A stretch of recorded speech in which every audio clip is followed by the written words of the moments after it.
1 फरवरी 2026 को संसद में पेश केंद्रीय बजट 2026-27 को उत्तर प्रदेश के मुख्यमंत्री योगी आदित्यनाथ ने विजनरी बजट करार दिया है।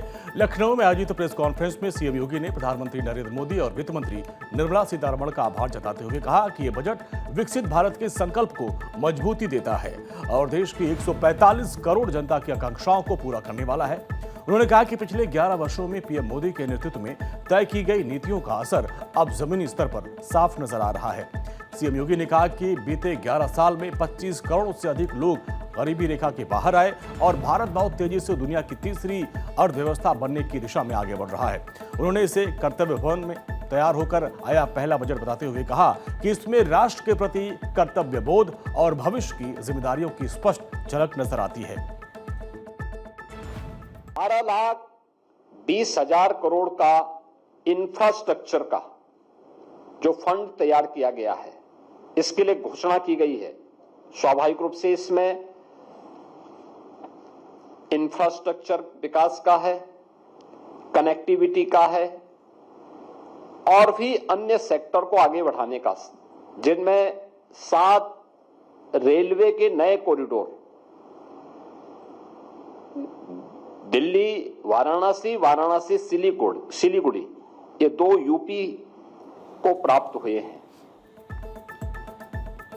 मुख्यमंत्री योगी आदित्यनाथ ने कहा कि यह बजट नेशन फर्स्ट की भावना से तैयार किया गया है और जिसमें उत्तर प्रदेश जैसे विशाल आबादी वाले राज्य को भी रोजगार, कनेक्टिविटी, स्वास्थ्य और आर्थिक समृद्धि के नए अवसर मिलेंगे।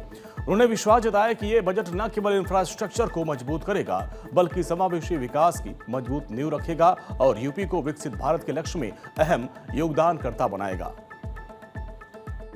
10,000 करोड़ रुपए का जो एक फंड है, हमें एमएसएमई सेक्टर में, जिसको हमने ओडीओपी के रूप में, वन डिस्ट्रिक्ट वन प्रोडक्ट के रूप में प्रमोट किया है, ये 10,000 करोड़ हमें इसके अगले भविष्य के लिए, इसको नई तकनीक के साथ जोड़ने के लिए, ट्रेनिंग के प्रोग्राम के साथ जोड़ने के लिए, एक्सपोर्ट के साथ जोड़ने के लिए, पैकेजिंग की नई संभावनाओं को आगे बढ़ाने में यह यूपी जैसे राज्य को मदद करेगा और यूपी सर्वाधिक लाभ इसका ले पाएगा।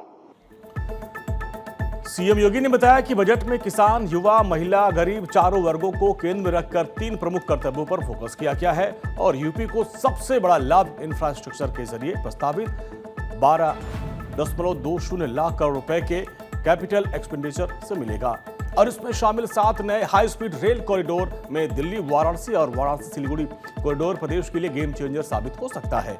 दिल्ली वाराणसी कॉरिडोर से दिल्ली वाराणसी के बीच यात्रा समय घटकर 3 घंटे 50 मिनट रह जाएगा और पूर्वांचल में व्यापार, पर्यटन, रोजगार को नई गति मिलेगी।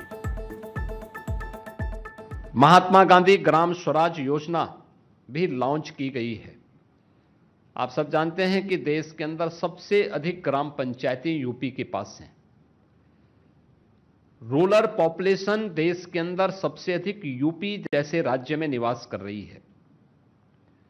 स्वाभाविक रूप से इसका लाभ हमें प्राप्त होगा। अगर यूपी के अंदर हम रेवेन्यू विलेजेज की संख्या ही देखें तो 1,05,000 से अधिक हमारे पास रेवेन्यू विलेजेज हैं।